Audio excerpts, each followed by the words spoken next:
ध्यान न देगा विकास के काम पर तो कब तक जनता जिताई मोदी जी के नाम पर। जी हाँ दोस्तों, आज पवन सिंह ने ये बात बोली मीडिया के सामने और ये बोलने के बाद स्पष्ट कर दिया कि पवन सिंह अब किसी भी तरह से, वो चाहे मनोज तिवारी हो, चाहे भाजपा का कोई नेता हो या स्वयं, मैं नाम तो नहीं लेना चाहता, लेकिन अब कोई भी हो, अब किसी की बात वो मानने वाले नहीं है। जब आप सुन रहा हो कि मोदी जी ध्यान न देवा विकास के काम पर तो कब ले जिताई जनता मोदी जी के नाम पर।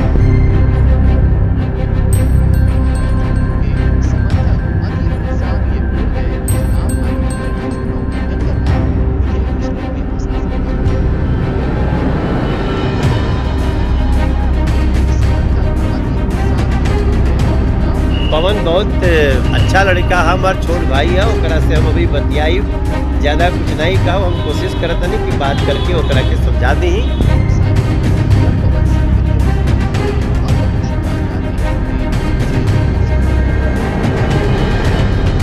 मनोज तिवारी जी हमारे बड़े भाई हैं, मैं उनका सम्मान करता हूं, लेकिन काफी दिनों से हमारी उनकी वार्तालाप नहीं हुई। यहाँ की जनता हमारी मालिक है। जैसा कि हमेशा से देखा गया है कि पवन सिंह वो जरूर करते हैं जो उनकी माँ कहती हैं, और इस बात का ऐलान उन्होंने कई दफ़ा किया है कि उनकी माँ उनको सांसद के तौर पर देखना चाहती है, सांसद के रूप में देखना चाहती हैं। और इस बार उनकी माँ ने उनसे वादा लिया था और उनको कहा था कि मैं तुम्हें सांसद बनना देखना चाहती हूँ।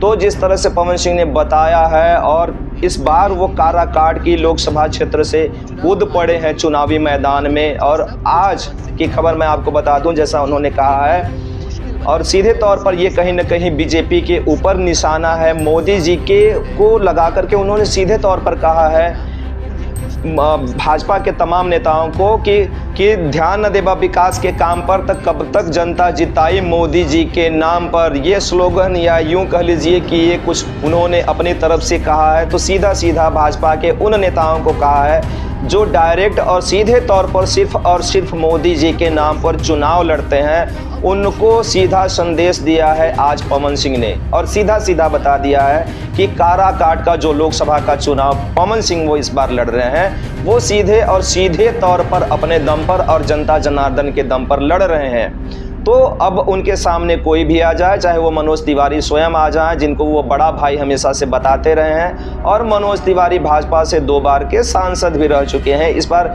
तीसरी बार वो अपना किस्मत आजमा रहे हैं। तो इस बार पवन सिंह ने पूरी तरह से जो है सबके सामने स्पष्ट कर दिया कि पवन सिंह पवन है। अब पवन जो है वो रुकने वाला नहीं है, अपने वेग में चलने वाला है। तो पवन सिंह इस बार काराकाट की धरती से चुनावी मैदान में उतर चुके हैं। और पिछले 2 दिनों में जैसा देखा गया कि मनीष कश्यप को मनोज तिवारी ने मना लिया था बीजेपी की तरफ से, और बीजेपी में उन्होंने मनीष कश्यप को शामिल भी करा लिया था। उसी के बाद से तमाम अटकलें लगाई जाने लगी थी कि शायद हो सकता है पवन सिंह को भी मनोज तिवारी मना लें और पवन सिंह को भी वो काराकाट की लोकसभा क्षेत्र से चुनाव न लड़ने दें। लेकिन अभी की जो उन्होंने एक वीडियो जारी हुआ है, उसमें उन्होंने साफ कहते देखा गया है कि कब तक जिताई मोदी जी के नाम पर। इस तरह से उन्होंने कुछ चीज़ें कहा है कि ध्यान न देगा विकास के काम पर तो कब तक जिताई मोदी जी के नाम पर। इसका मतलब साफ है कि अगर जीतना है चुनाव को तो अपने दम पर जीतिए, अपनी इमेज इस तरह का बनाइए कि जनता आपको स्वयं जिताए। हमेशा, हर वक्त, हर टाइम, हर चुनाव में सिर्फ और सिर्फ मोदी जी का चेहरा या मोदी जी के नाम पर हमेशा चुनाव को नहीं लड़ा जा सकता।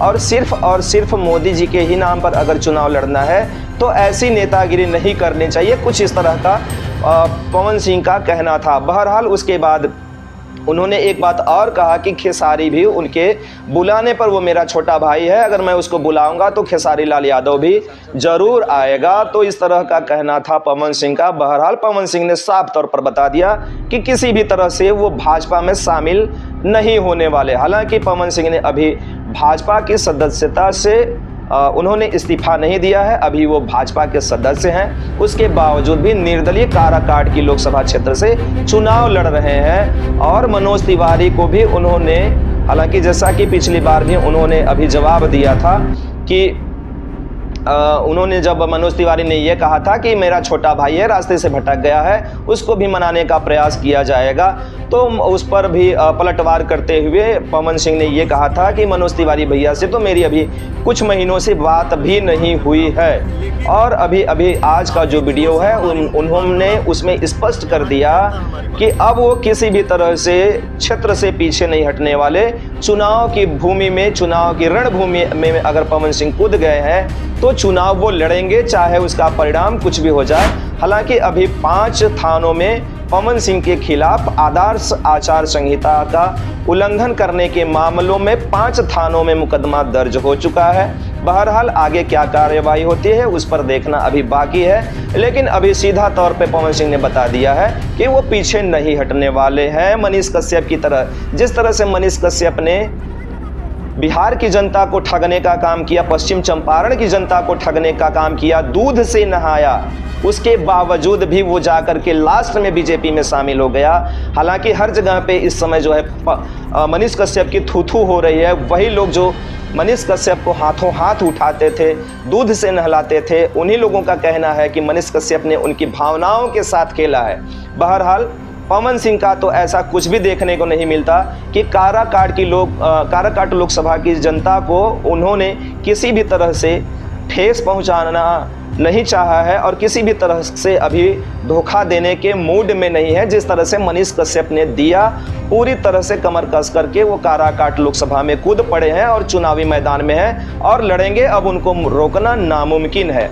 बहरहाल अब ये देखना है कि मनोज तिवारी इसके बाद क्या करते हैं। और पवन सिंह के ऊपर आपकी जो भी प्रतिक्रिया हो, जिस तरह से उन्होंने सीधे तौर पर कह दिया है कि कब तक आप लोग लड़ेंगे मोदी जी के नाम पर, पवन सिंह की इस हिम्मत के ऊपर आपकी क्या प्रतिक्रिया है। और मनीष कश्यप जो पश्चिम चंपारण की जनता को धोखे में लेकर के उनके विश्वास को जीत करके और उनको जिस तरह से उनके विश्वास को तोड़ने का काम किया है, उसके ऊपर आपकी जो भी प्रतिक्रिया है उस पर भी प्रतिक्रिया देने का ज़रूर कष्ट करिएगा और हमारे चैनल को भी सब्सक्राइब करिएगा। बहुत बहुत धन्यवाद। जय हिंद।